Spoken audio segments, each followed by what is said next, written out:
I'm Matt at Nexus Baseball, and this is episode 49 of the Tommy John Epidemic. This series is a YouTube read of content from the book Plague of the Gods, an outsider's perspective on baseball's Tommy John Epidemic, which is available now on Amazon. I decided to put this content on YouTube to make the material as accessible as possible.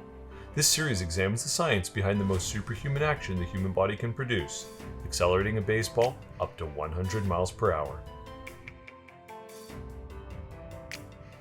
Professional baseball is a game of competitive advantage in which player skill, tactics, and information can all combine to give one team an edge over the competition in the quest to win the World Series.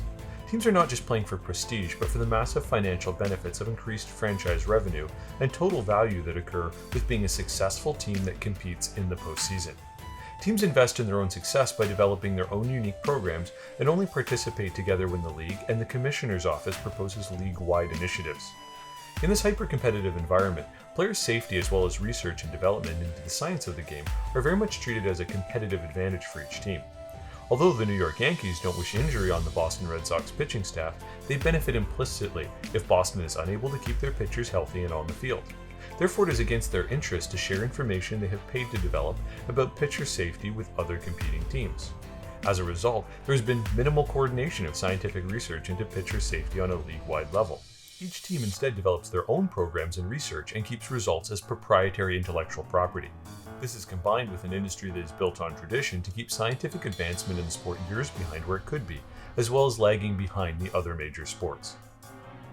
A prime example of this is described in Jeff Passan's The Arm, where James Buffy, an innovative young scientist working at driveline baseball on pitcher safety, had his work taken out of the public eye. Buffy was working on alternative models to valgus torque to determine arm stress. Buffy's work was recognized by the Los Angeles Dodgers, and he was hired into their system to help keep their pitchers healthy, making any advances that came of that work property of the team and proprietary information that could not be shared with the rest of baseball. This example illustrates the need to develop a safety program that is league-wide. Teams rightly should keep advancements they have paid to develop, so long as they are performance-related. Teams could work to develop the perfect slider, or advanced training techniques to develop better velocity, for example.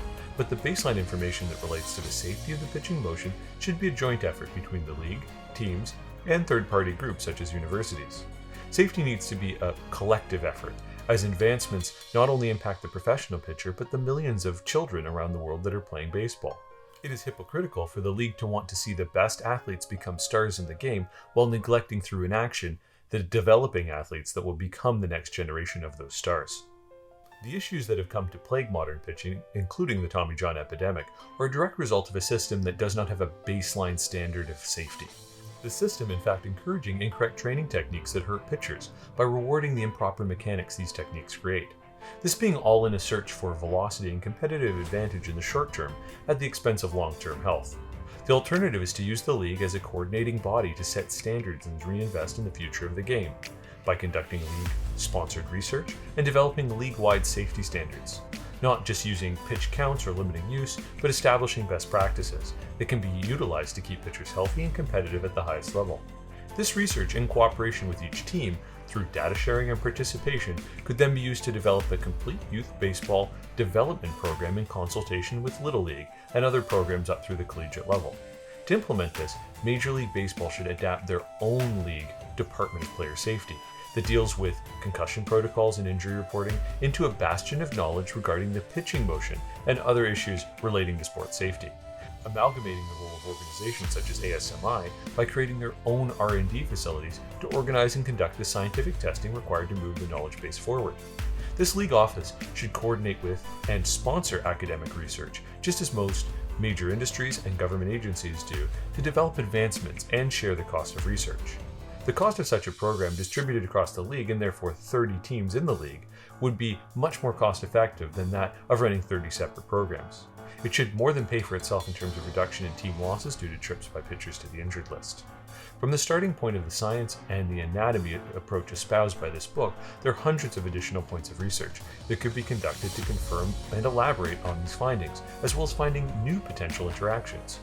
One of the strengths of Major League Baseball in recent years has been its commitment to technological innovation in conjunction with its partners. For example, the league is a pioneer in sports streaming and is implementing Amazon Web Services artificial intelligence features into the game experience. This commitment to innovation needs to extend to the on-field experience as well, with more money spent on player safety and innovation through the system described.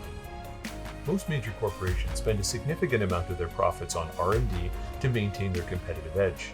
In the baseball context, that means investing in both the technology and the human capital to improve player safety. Buck Martinez echoes these statements in his book Change Up, when he states that homegrown talent in combination with well-paid coaches on long-term contracts is the winning formula for player development, and that teams should be investing more heavily in research and development. Most baseball coaches are on short-term contracts, and particularly in the minor leagues, woefully underpaid and underqualified to be managing assets worth potentially tens of millions of dollars in controllable years of performance. This deficiency is echoed by Driveline Baseball founder Kyle Bodie when he's quoted as saying, "They don't do it because trainers aren't paid shit. Strength and conditioning coaches at the minor league level are totally unqualified to do any of this stuff, and well, it's never been done before in baseball."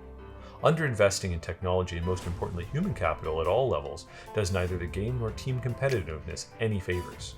Coaches should be compensated better to build and sustain high-level talent. Nowhere must this be truer than the area of player safety, to reduce the hundreds of millions of dollars a year lost due to player injuries. Likewise, each team stands to gain hundreds of millions of dollars of potential value if they can better develop the talent within their own systems.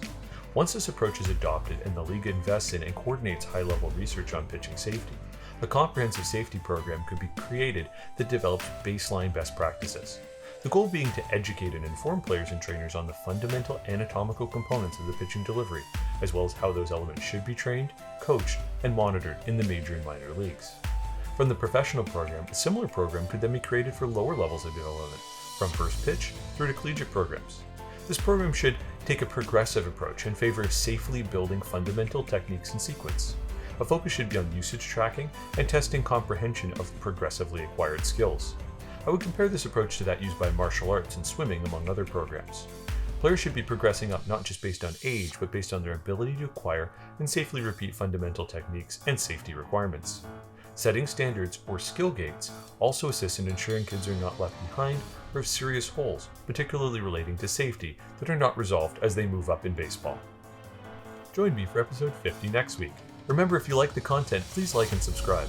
Your support makes this work possible. Also, if you want to jump ahead, please consider picking up the book on Amazon from the link in the description below. See you next week.